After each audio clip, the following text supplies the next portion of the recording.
Top 10 Murder Mysteries in the World from a Century Ago. Welcome to Creepshow, where we dive into the eerie and mysterious tales that have fascinated and horrified people for generations. Today, we're exploring 10 international murder mysteries from a century ago that remain unsolved to this day. Despite the passage of time, these dark stories continue to captivate our imagination. So let's unravel these enigmas together. Number 10. Swearengen, 1804. Swearengen, the foul-mouthed proprietor of the Gem Theater brothel, is recognizable to viewers of the television series Deadwood. But because of the show's demise, the majority of viewers were never informed of the fates of their beloved characters. Following the Gem's second fire in 1899, Swearengen departed Deadwood. He relocated to live with relatives in Oskaloosa, Iowa. The legend that a destitute Swearengen perished in 1904 while attempting to board a freight train persisted for many years. But according to a recent finding, he may have been murdered. Swearengen's obituary was uncovered in 2007 by Jerry Bryant, a historical archaeologist at the Adams Museum in Deadwood. It stated that the former proprietor of the brothel was discovered deceased on Denver's streets. Due to a blunt, heavy item wound to his skull, he passed away. After learning of this, Bryant went back and reviewed all of the available data to piece together Swearengen's final years. His attack occurred shortly after Lemuel, his twin brother, was attacked in the vicinity of his Oskaloosa house. Lemuel had $200 on him when he was shot 5 times, but he was not robbed. Bryant thinks it's probable that Lemuel was mistaken for his brother, the intended victim, by the assailant. Though it's unlikely that we'll ever find out who killed Al, he is certain that he was murdered. It made the most sense for Swearengen to seek revenge given his troubled past. Number 9. James Douglas Edgar, 1921. James Douglas Edgar was hailed by his fellow golfers as the future greatest player of all time during his prime. Edgar made his way to the U.S. in 1919 following his early success in Europe. 3 PGA Tour titles were his. But when he unexpectedly passed away in Atlanta at the age of 36, his career came to an abrupt halt. On August 8, 1921, 3 guys noticed a man splayed out on the pavement while they were on their way home from work. Comer Howell, a 20-year-old reporter, was one of the 3 who identified the injured guy as Edgar. Howell cried out that Edgar had been hit by a car because of the bleeding wound on his left leg. Shortly later, the golfer passed away. Even though Howell made the first claim, he wasn't persuaded by the story that Edgar's death was the result of a hit and run. Edgar suffered a few scrapes and bruises, but no broken bones, according to the pathologist.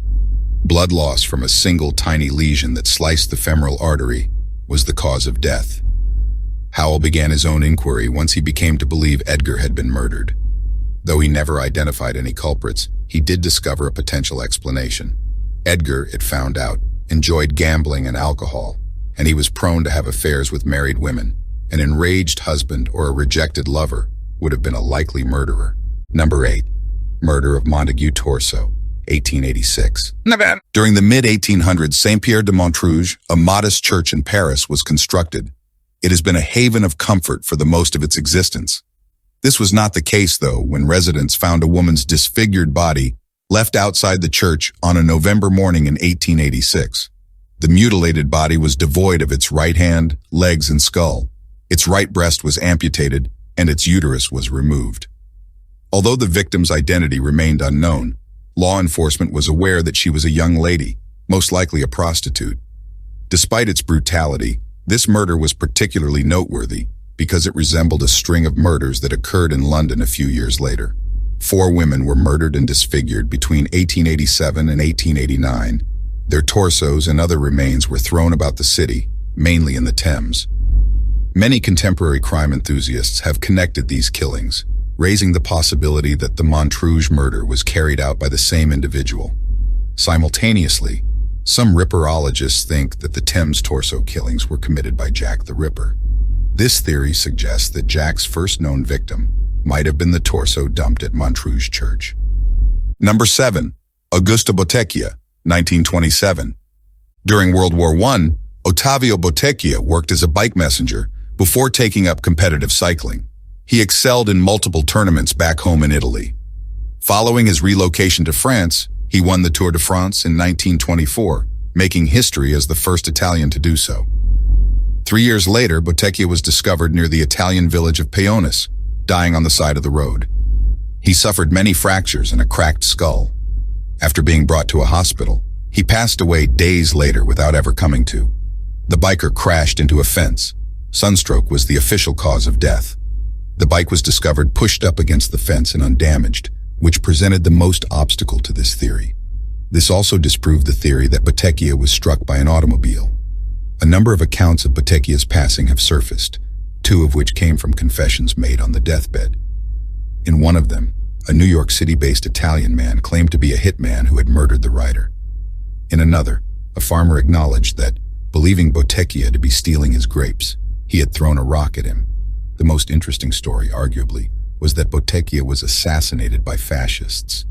Despite not publicly opposing Mussolini, Bottecchia was widely recognized for his socialist views. Given his popularity among the Italian populace, he might have posed a threat to the regime. Allegations that the Nazis expeditiously terminated the investigation into his death added credence to this conspiracy notion. Number 6. Haim Arlosoroff, 1933. Haim Arlosoroff had many adversaries in his capacity as the leader of the Zionist cause. Not only have non-political criminals like an attempted rape been blamed to his murder, but also Nazis, Arabs, and even opposition Zionist political parties. Arlosoroff and his wife Sima were strolling along the beach when he arrived at his Tel Aviv hotel on the evening of June 16, 1933. 2 men walked up to them and inquired, "How much was the time?" Then one of them shot Arlosoroff with a drawn gun. Police quickly identified Avraham Stavsky, a member of the revisionist Zionist organization Beitar, as their main suspect. Authorities also detained Zeev Rosenblatt and Abba Ahimeir, 2 accomplices. Only Stavsky was found guilty and given the death penalty. However, his conviction was eventually reversed. Abdul Majid, a local Arab who confessed to the murder while incarcerated for another offense, was another possible perpetrator. Later on, he recanted his admission, saying Stavsky's gang had paid him off. Later on, he withdrew his withdrawal. The strange way that the inquiry, "How much was the time?" was phrased suggests that Majid's killer was not a native Hebrew speaker, which is cited by those who believe Majid is guilty. The most intriguing theory suggests that Magda Friedlander, Arlosoroff's former neighbor and girlfriend, hired assassins to kill him.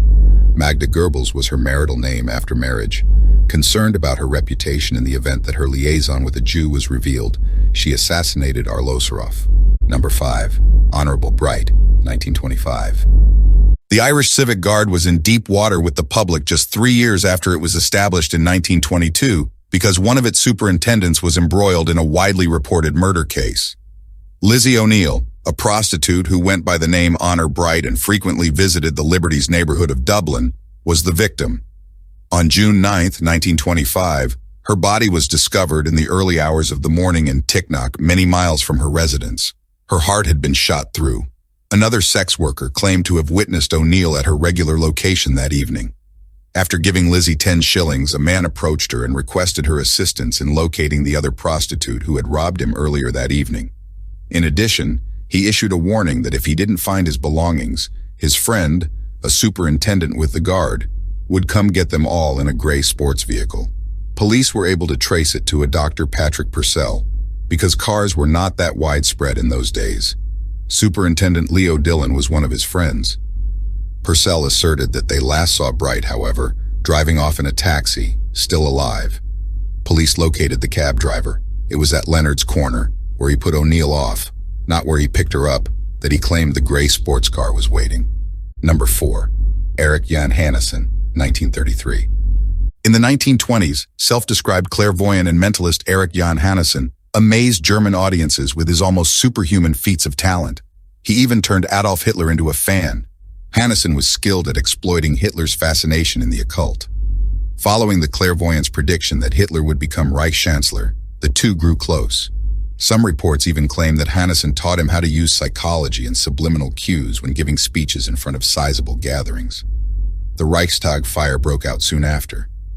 Even that Hanussen charmed communist arsonist Marinus van der Lubbe into starting the fire was a rumor that got around. Hitler was elected chancellor, and the Nazis took over as the ruling party. Hanussen was killed on March 25, 1933, and his body was promptly disposed of outside of Berlin. There was never any evidence linking his assassination to the Nazis. It's possible that a random crime or an attempted robbery led to his death, but there were good reasons why the Nazis wanted him dead. The most obvious reason was that the guy claiming to be sprung from Danish aristocracy, Erik Jan Hanussen, was actually a Moravian Jew named Hermann Steinschneider. The Nazis sought to disassociate themselves as much as possible, for obvious reasons. According to a different interpretation, Hanussen just knew too much, especially regarding the Nazis' role in the Reichstag fire. It was also conceivable that he was too close to the Führer, or that other Nazi leaders like Goebbels or Göring wanted him murdered because they owed him money. The murder of Hanussen was swiftly forgotten, and no one was ever found guilty. Number 3. Cecil Hambrough, 1893. Edinburgh's Ardlamont mystery of 1893 was a well-publicized murder trial. Later on, it resulted in a similarly well-known defamation trial in London, which turned into a significant libel law case. It all began when Alfred John Monson relocated to the Ardlamont estate in Argyll, Scotland, to instruct 20-year-old Cecil Hambrough in gentleman's manners. On August 10, 1893, the two went hunting with Edward Scott, a friend of Monson's. Witnesses reported seeing Monson and Scott return with the firearms after hearing a shot. In response to inquiries about what transpired, they stated that Cecil Hambrough accidentally shot himself while scaling a fence. An investigator arrived to investigate the deadly collision. Monson was not a suspect at first. After all, Cecil Hambrough's passing cost him his job. After a few weeks, everything changed when Monson revealed that Hambrough had 2 life insurance policies in his wife's name that had been purchased only a few days before to his passing. Monson, who had a distinct motivation, was quickly accused of murder and made the main suspect. The public believed that he was guilty.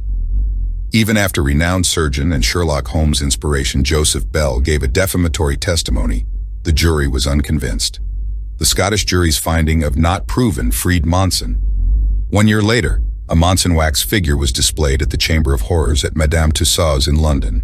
After suing them successfully for libel by innuendo, he was given a meager payout for his losses. Number 2. Gareth Jones, 1935. Gareth Jones, a Welsh journalist, gained notoriety by covering some of the most important stories of the early 1900s. He was present in Leipzig in 1933, when Hitler assumed the German chancellorship. His defining moment occurred subsequent to covering the 1933 Soviet famine, known as the Holodomor. However, Jones's labor came at a high cost. He created a formidable foe and was permanently barred from the Soviet Union. After that, he started touring Asia in search of possible stories. He finally arrived at Manchukuo, which is now a part of China and was a puppet state of Imperial Japan. Jones was interested in learning more about the Japanese occupation of the area.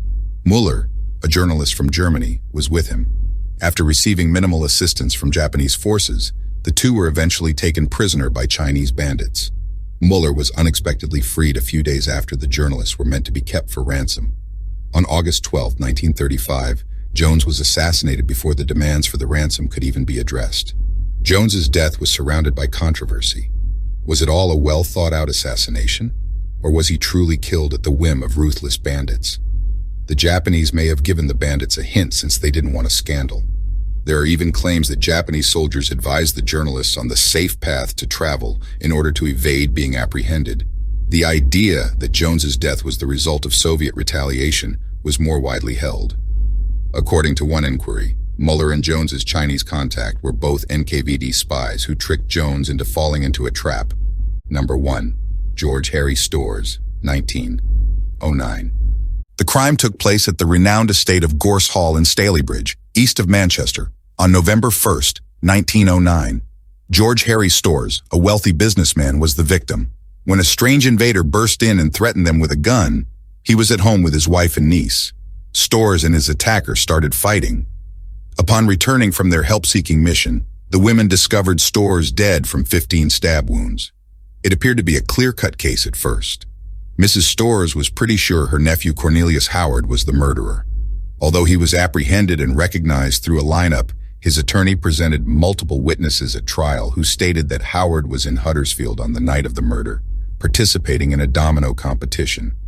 Authorities quickly had another suspect, Mark Wilde, a man who was seen using a knife to attack a young couple. Despite not having an alibi for the murderous night, He was found not guilty due to insufficient evidence. No other person was ever billed. There were rumors that 2 foreigners had moved into Stalybridge just before the murder and then vanished. This gave rise to rumors that they were Maria Hole's relatives out for vengeance. German governess Hole is said to have had an affair with Storrs and committed suicide when she found out she was expecting his kid. The Gorse Hall murder is still being looked into today.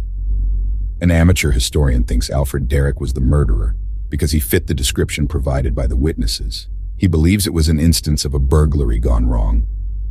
Thank you for joining us on this journey through some of history's most chilling, unsolved murder mysteries. If you enjoyed this video, don't forget to like, subscribe, and hit the bell icon for more spine-tingling tales. Until next time, keep your lights on and stay curious. This is Creepshow signing off.